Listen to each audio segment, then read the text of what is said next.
नहमदुहु व नुसल्ली अला रसूलिहिल करीम अम्मा बाद। औज़ु बिल्लाहि मिनश शैतानिर रजीम बिस्मिल्लाहिर रहमानिर रहीम। लक़द कान लकुम फ़ी रसूलिल्लाहि उस्वतुन हसना सदक़ल्लाहुल अज़ीम। सम्मानित सुधी, আজকে আমি একটা কথা বলবো। বর্তমানে কিছু মাদ্রাসা এমন আছে যেখানে এই হারাম কাজটা হয়। এই সমস্ত শিক্ষকরা এই হারাম কাজ করেন, তাদেরকেও বলছি, আর যারা হারাম কাজ করেন তাদেরকেও বলছি। যারা জেনে শুনে করেন তারা তো একটাই বড় হারামখোর, আর যারা জানেন না তাদেরকে উদ্দেশ্যে বলছি এটা আর করবেন না। যে জেগে ঘুমায় তাকে উঠানো যায় না, যে ঘুমোয় তাকে উঠানো যায়। তো যারা জেনে শুনে হারাম কাজটা করছেন, আমার এই বক্তব্য শোনার পরে আশা করি কিছু যদি মনে গায়রাত থাকে, মনে যদি কিছু ঘেন্নাবোধ থাকে, এটা ছেড়ে দেবেন। আর যদি না জানেন তাহলে জেনে এটা ছেড়ে দেবেন। সেটা কি? যেখানে শিখে মানুষ ইসলামিক যেখানে ভিত শেখানো হয়, সেখানে যদি হারাম কাজ শুরু থাকে, সেখানে যদি হারাম কাজ হয়, তাহলে মানুষ কি করে কী করবে? ঠিক আছে, তাই আমরা হারাম কাজ না করি। সেটা কি?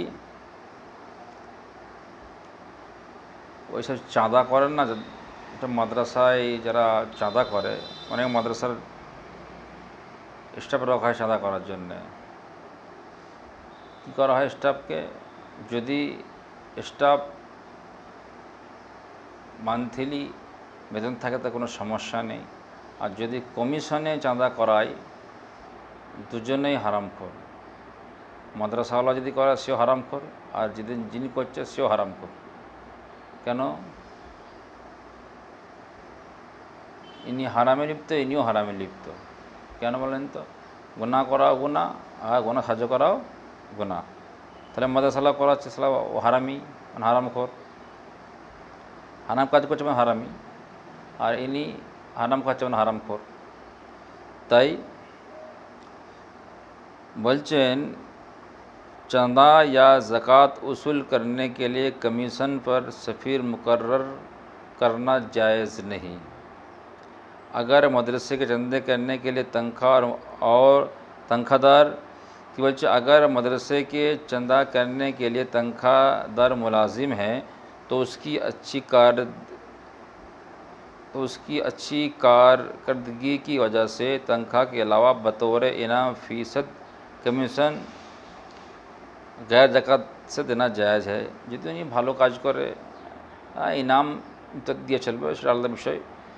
তো জাকাত থেকে দিলে হবে না, কিন্তু তনখ্বাহ থাকতে হবে, বেতন থাকতে হবে। ঠিক আছে, लेकिन জাকাত के पैसे से कमीशन देना जायज़ नहीं। জাকাতের পয়সা থেকে কমিশন দেওয়া চলবে না, কেন জাকাত তো হকদার না, জাকাত তো গরিবদের জন্য। ঠিক আছে, बल्कि জাকাত का पैसा मदरसे में जमा कराना लाजिम है। বরং জাকাতের পয়সা মাদ্রাসায় ওটা কী করে দেবে? জমা করে দেবে। और इनाम मदरसा अपने इमदादी फंड में से दे सकता है। इनाम যদি দেয় মাদ্রাসা যে ফান্ডে আছে সেই ফান্ড থেকে ওনাকে ইনাম দিবে। ঠিক আছে, ইত্যাদি ইত্যাদি। তাহলে और अगर तनख्वाहदार मुलाजिम नहीं है तो उसे कमीशन पर चंदा करना जायज़ नहीं है। যদি তনখা মানে বেতন সিস্টেম যদি কর্মচারী না হয়, তাহলে কমিশনে চাঁদা করা জায়েজ নয়, হারাম। ঠিক আছে, কেননা क्योंकि उजरत मालूम ना होने की वजह से ज़रा फासिदा है। ठीक है, फतह शमी में है वो आमिल इला आखिर, फतवा हिंदियत আছে, फतवा महमूदियत আছে। তাহলে বোঝা গেল কমিশনে চাঁদা করা হারাম।